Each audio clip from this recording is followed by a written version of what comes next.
This game ruled my time for a good portion of my life. I got it around summer of 2014 for the 360. Just got done with school and had an abundance of time at my disposal. It wasn't my first time seeing it at the store.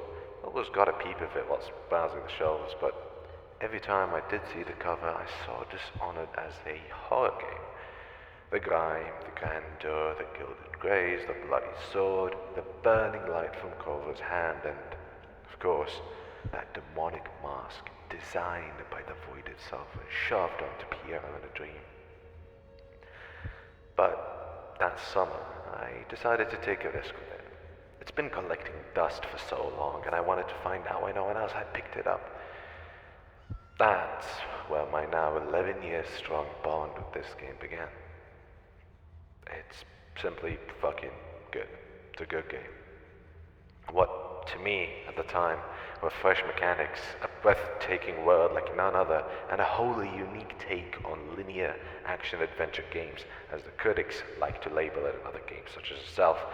It was my gateway to a future obsession with dark and gritty stories and settings, a dim spark lit by Dunwall's very own whale oil industry. It's dark, but it's not daunting.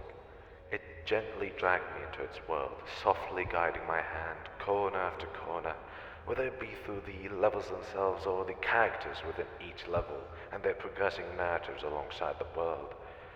There's a shit ton of videos talking about that, and I definitely am not going to describe it better than any other prick with a flowery vocabulary already has. But I haven't seen anyone talk about just the emotions I felt by simply being a part of the world. I beat the game in 1 week after I bought it. It's safe to say I was in love. So I went back in and finished it again, and again, and again. I think I've replayed Dishonored at least 100 times over multiple platforms since I first played it.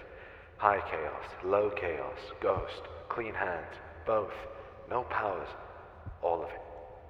And every fucking time I launch this game, which only exists out of spite for the industry and its creators' passion, I get the same fuzzy feeling I did when I was a numbskulled little shit.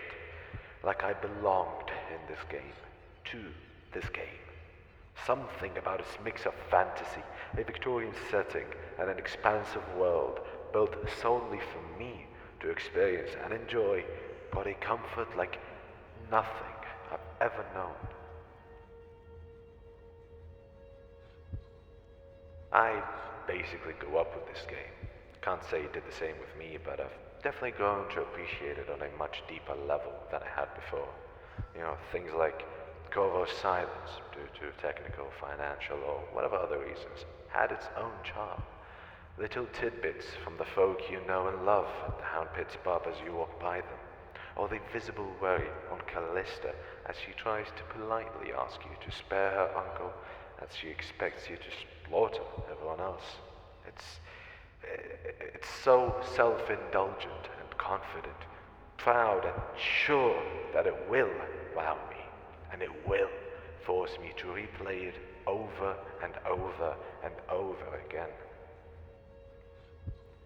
And it did, for over a decade. I know the streets of Dunwall better than I know where I live. I've studied the Empire's history as if it were my own, and I've spoken to and cared for what little company we have as if they were mine, not Corvo's. And for all of that, it was essentially my home away from home.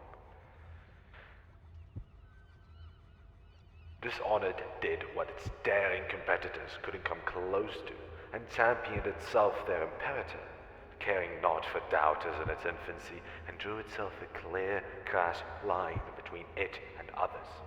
It did what it wanted to do, and was lucky enough to have been allowed the luxury of creative freedom.